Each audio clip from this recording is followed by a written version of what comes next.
মাইথন এক প্রাকৃতিক সৌন্দর্যময় popular tourist place. Kolkata থেকে এর দূরত্ব প্রায় ৩০০ কিলোমিটার। এটি ঝাড়খণ্ড ও পশ্চিমবঙ্গের সীমান্তবর্তী একটি পাহাড়ি অঞ্চল। প্রতি বছর লক্ষাধিক মানুষ শীত গ্রীষ্ম বর্ষা নির্বিশেষে অনায়াসে এখানে ভ্রমণ করতে আসেন। তাই আমরাও চলে এলাম। এখনও চারিদিক শান্ত ও ঘুমন্ত অবস্থাতেই রয়েছে। প্রথমেই আমাদের প্রচণ্ড বৃষ্টির সম্মুখীন হতে হলো। কোনো ব্যাপার না, এভাবেই আমরা পৌঁছে গেলাম কাটোয়া বল্লভপাড়া ফেরিঘাট। এখানকার প্রাকৃতিক সৌন্দর্য যথেষ্ট পরিমাণ ভালো। অনায়াসে এখানে ভিডিওগ্রাফি ও ফটোগ্রাফি করতে পারবে। ঘাটটি পারাপার হওয়ার জন্য ব্যবহার করতে হয় নৌকা। এই নৌকার মাধ্যমে ঘাটটি পার হতে হবে এবং দুজন লোক সহ একটি মোটর সাইকেলের পারাপার হওয়ার জন্য ভাড়া দিতে হবে মাত্র ১৩ টাকা। এভাবেই ঘাটটি পার হতেই আমরা পেলাম ন্যাশনাল হাইওয়ে। হাইওয়ের কন্ডিশন যথেষ্ট পরিমাণ ভালো। তবে মনে রাখতে হবে এই হাইওয়ের প্রত্যেকটি মোড়ে মোড়ে ট্রাফিক পুলিশ দাঁড়িয়ে রয়েছেন। তবে একটা কথা বলে রাখি, এখানকার ট্রাফিক পুলিশরা যথেষ্ট পরিমাণ ভালো, মিশুক এবং তথ্য প্রদানকারী। আমাদের দেখতেই একজন পুলিশ অফিসার এগিয়ে এলেন, আমাদের সঙ্গে পরিচয় হলো। আমাদের উনি যথেষ্ট পরিমাণ গাইড দিলেন, কিভাবে যাব, কোথায় যাব, কোন পার্কগুলো ভালো, সমস্ত তথ্য প্রদান করলেন এবং অবশেষে আমাদের ভাইজান ট্রাভেল ইউটিউব চ্যানেলটিকে সাবস্ক্রাইব করে নিলেন। এখান থেকে বের হতেই আবারও আমরা পড়লাম প্রচণ্ড বৃষ্টির মুখে। এখন আমার প্রচণ্ড খিদেও পেয়েছে, চলো যাওয়া যাক এদিকে। আমরা চলে এলাম হোটেল রয়ে। এই হোটেলটি যথেষ্ট পরিমাণ বড় এবং পরিষ্কার, খাবারও যথেষ্ট পরিমাণ ভালো। এখানে তোমরা অনায়াসে আসতে পারবে, কোনো অসুবিধা নেই, কোনো রকম ইতস্তত বোধ করার প্রয়োজন নেই। আর এখন আমরা আছি অজয় নদীর উপর। অজয় নদীতে জলের পরিমাণ যথেষ্ট পরিমাণ কম, তবে স্রোত রয়েছে যথেষ্ট। এরপর এলাম দামোদর নদে। দামোদর নদেও যথেষ্ট পরিমাণ জলের পরিমাণ কম। তাই আমরা এখানে খুব একটা সময় নষ্ট না করে সরাসরি চলে এলাম আমাদের ডেস্টিনেশন অর্থাৎ মাইথন। মাইথনের প্রাকৃতিক পরিবেশ যথেষ্ট পরিমাণ ভালো। এখানে রাস্তাঘাট এবং প্রত্যেকটি পার্কিং স্লট খুব সুন্দরভাবে সাজানো গোজানো। এখানে দাঁড়িয়ে তোমাদের পরিচয় করিয়ে দিই। দেখো, এখানে প্রচণ্ড বৃষ্টির কারণে লোকজন খুব একটা নেই। ওই যে দূরবর্তী এলাকাগুলো দেখছো, ওগুলো সব এক একটা দ্বীপ। ওই দ্বীপগুলো যেতে হলে অবশ্যই বোট ব্যবহার করতে হবে। আর এই হলো বোটিং ঘাট। এখানে অনেকগুলো ঘাট আছে, যে কোনো ঘাট দিয়েই তোমরা কিন্তু বোট রাইড করতে পারবে। আর সেই সঙ্গে রাস্তার ধারে ধারে প্রচুর পরিমাণ স্টল আছে, এগুলো থেকে তোমরা দুপুরের আহার সেরে নিতেই পারো, কোনো অসুবিধা নেই। চলো বোট রাইড করি। বোট রাইড করতে এসে দেখলাম আগের বোটগুলো সব বুকিং হয়ে আছে, আমাদের মিনিট 10 অপেক্ষা করতে হবে। তবে বলে রাখি, এখানকার স্পিড বোটগুলির ভাড়া 700 টাকা এবং হাতে টানা বোটগুলির ভাড়া 1000 টাকা। একজন রাইড করো বা 10 জন, ভাড়া কিন্তু ফিক্সড। 700 টাকা স্পিড বোটের জন্য, 1000 টাকা হাতে টানা বোটের জন্য। এই ভাড়ার মধ্যেই এখানে যতগুলো দ্বীপ আছে সমস্ত দ্বীপ ঘুরিয়ে আনবে। সেখানে দাঁড়ানোর জন্য 10 মিনিট সময় দেবে, তোমরা ঘুরবে ফিরবে আবার চলে আসবে। সত্যি কথা বলতে স্পিডবোট রাইড আমার একটা স্পেশাল লাইকিংয়ের মধ্যেই পড়ে। যেখানেই স্পিডবোট রাইডের অপশন থাকে অবশ্যই আমি স্পিডবোট রাইড করি, আর যথেষ্ট পরিমাণ ভালোও লাগে। তো যাই হোক, আমরা স্পিডবোটের মাধ্যমেই চলে যাব ওই যে দ্বীপটি দেখতে পাচ্ছ, ওই দ্বীপে। জিজ্ঞেস করে বুঝলাম এই দ্বীপটির নাম সবুজ দ্বীপ।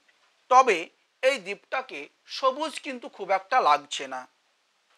এর আগে এই জলের কালার আমি দেখেছিলাম নীল, আসলে সেটা ভিডিও এডিটিংয়ের মাধ্যমে করা হয়েছিল। এই কালারটা একেবারেই নীল না, বরং লালচে টাইপের। আমরা এখানে অনেক আনন্দ করলাম, এনজয় করলাম, ঘুরলাম। আর সত্যি কথা বলতে আমরা এরকমই পরিবেশ চাই যেখানে অনেক আনন্দ করতে পারবো। তোমরা অবশ্যই এখানে আসবে, ঘুরবে ফিরবে, আনন্দ করবে, দেখবে অনেক ভালো লাগবে। আমরা তো সত্যিই অনেক আনন্দ করলাম, অনেক। আমি আর আমার ভাগ্নে দুজন এসেছি, কোনো ব্যাপার না। দুই মামা ভাগ্নে এখানে অনেক হই হুল্লা করলাম, ঘুরলাম, আর এই দ্বীপটায় আমরা যাবো না, এটা একটা ছোট দ্বীপ, আমরা সামনের দিকে আরও এগিয়ে যাব, সামনে অনেক দ্বীপ বাকি আছে। আর সে সঙ্গে তোমাদের বলে রাখি এখানে যে বলবো কি, ফ্যামিলি নিয়ে আসলে আরও বেশি আনন্দ করতে পারবে, সত্যি বলছি, খুবই ভালো লাগবে। তো চলো যা যাক, এখন স্পিড বোর্ডের একটু আনন্দ উপভোগ করি। আর সেই সঙ্গে বলে রাখি, তোমরা হাতে টানা বোর্ডের থেকে স্পিড বোর্ডই নেবে, কারণ স্পিড বোর্ডে বেশি আনন্দ করতে পারবে। এই যে একটা স্পিডে যাওয়া, হয়তো তোমরা 50-60-এ যখন রান করবে, সেই মজাটাই একটা, সেই অনুভূতিটাই একটা আলাদা, তাই না? তো অবশ্যই তোমরা স্পিড বোর্ড নেবে। আর আমার ভাগ্নে দেখেছো হাত তুলে কত সুন্দর আনন্দ করছি, তাই না? তো বেশ, সেই সঙ্গে আমিও একটু হেসে নিলাম। আর আমাদের পিছনে দেখতেই পাচ্ছ ওই দ্বীপটা আমরা গিয়েছিলাম, এখন ওটা ছেড়ে আমরা চলে এলাম আর একটা দ্বীপের জন্য। সেই দ্বীপটা কতটা ভালো হবে আমি জানি না, তবে দেখি। এখানে যে এই নৌকাগুলো দেখতে পাচ্ছ, এগুলো হচ্ছে হাতে টানা নৌকা। এগুলোর ভাড়া 1000 টাকা, আমি আগেই বলেছি। এগুলোকে তোমরা যদি ভাড়া নাও, প্রায় 3 থেকে 4 ঘন্টা ঘোরাবে 1000 টাকা ভাড়ার মধ্যেই, কোনো অসুবিধা নেই, এগুলো তোমরা নিতেই পারো। বোট রাইড শেষে আমরা কিছু ভিডিওগ্রাফি করে নিচ্ছি। দেখো ওই যে পিছনের বোটগুলো আছে, ওগুলোতে তোমরা যেতে পারবে। আর আমরা গেছিলাম ওই দূরের দ্বীপটাতে, কোনো অসুবিধা নেই, দেখতেই পাচ্ছ। তো যাই হোক, বোট রাইড সেরে নিলাম। হ্যাঁ, এবার জলের কথাটা বলি। তোমরা অনেক জায়গায় দেখবে জলগুলোকে নীল দেখাচ্ছে অনেক ভিডিওগ্রাফিতে, আসলে সেগুলো কালার গ্রেডিং করা। আসল কালারটা দেখে নাও, লাল কালার। এখানে লাল বালি, লাল পাথর, সেই সঙ্গে মিশে গেছে লাল জল। এখন আমরা ঘাট ছেড়ে চলে এলাম। এটা হলো পাওয়ার প্ল্যান্ট, অর্থাৎ জলবিদ্যুৎ কেন্দ্র। এখানে অনেকগুলো টারবাইন ফিট করা আছে জলের তলায়। জলের চাপে টারবাইনগুলো ঘুরতে থাকে, আর সেভাবেই বিদ্যুৎ উৎপাদন হয়। তো যাই হোক, এখন গেটগুলো বন্ধ আছে। এদিকে আর টারবাইন ফিট আছে, কিন্তু ওয়ারিংগুলো করা আছে ওই পার্টটাই। তো এই দেখো একটা ডিয়ার পার্ক, অর্থাৎ হরিণের পার্ক, হরিণ সংরক্ষণ করা হয় নিচে এই দিকটায়। আমরা হরিণের পার্কে যাব না, কারণ আমাদের হাতে খুব একটা সময় নেই, আমাদের দ্রুত যেতে হবে অন্য স্পটগুলোতে। চলো দেখে নিই। এই যে দেখতে পাচ্ছ পাহাড়, ওখানে সিঁড়ি করা আছে, তাই না? দেখতে পেয়েছো ওই যে পরপর দুটো পাহাড়। তো এই পাহাড়ে আমরা খুব দ্রুত পৌঁছে যাব। এখন তোমরা এই সিঁড়িটাকে লক্ষ্য করো, এখান থেকে উঠে পড়তে হবে একেবারে পাহাড়ের মাথায়, ওখানে একটা মন্দির আছে। আমরা চলে এলাম আর একটি আইল্যান্ডে। এই আইল্যান্ডটি বেশ নিচে, সিঁড়ি বেয়ে নামতে হবে, তোমরা দেখতেই পাচ্ছ। আর একটা কথা বলে রাখি, এই মজুমদার নিবাসটি এটি একটি ব্যক্তিগত আইল্যান্ড হতে পারে, ইনি হয়তো এটাকে ক্রয় করেছেন অথবা রেন্টে নিয়েছেন, যাই হোক হবে, আমি সঠিক তথ্যটি জানি না। তো যাই হোক, এটিও একটি ভালো আইল্যান্ড। আর এখানে কিছু নির্দেশনামা দেওয়া আছে। এখানে মেন যে আইল্যান্ড, সেখানে ভিডিওগ্রাফি করা যাবে না, তবে বাইরের দিকে তোমরা ভিডিওগ্রাফি করতে পারো, কোনো অসুবিধা নেই। এই যে এখান থেকে ভিউটা একবার দেখে নাও, এখানেও কিন্তু ভিউটা যথেষ্ট পরিমাণ ভালো, তবে মেঘলার কারণে আমাদের ফুটেজটা সঠিক আসছে না, একটু ঝাপসা আসছে। এই দিকেও কিন্তু কয়েকটি স্টল আছে, এখানে খাবার দাবার খেতে পারো, কোনো অসুবিধা নেই। আর এই যে বলেছিলাম, এগুলো হচ্ছে সেই পাওয়ার প্ল্যান্টের ওয়্যার গেজ। ওই দিকটায় সেই টারবাইন বসানো আছে, আর এই দিকটা ওয়্যারিং করা, সেই জায়গাটা। রাস্তাটা একবার দেখে নাও। আর ওই যে দ্বীপটা, আর এখানে দেখো কিছু শ্রমিক নিয়োগ করা আছে এগুলোকে সুন্দরভাবে কাটিং করার জন্য। আর এই যে গেট, এটা 10 নম্বর গেট। এইভাবে মোট 12টি গেট আছে, যেগুলো দিয়ে জল ছাড়া হয় জলের চাপ বেশি হয়ে গেলে।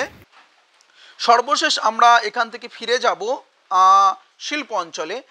এখানে আসলে অবশ্যই কিন্তু শিল্প অঞ্চলে যাবেই একবার, কারণ শিল্প অঞ্চলটাই মেন।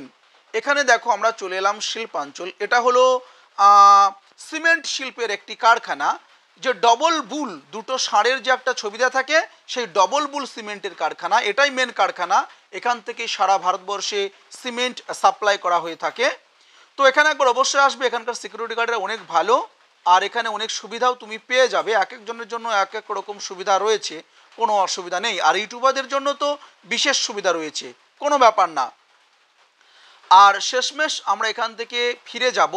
তবে বলে রাখি, আমরা যে এই লং 500 কিলোমিটার রান করলাম, আর এখানে আমাদের গাড়িটা কীরকম পারফরমেন্স দিল, তার একটি ডেডিকেটেড ভিডিও দেব।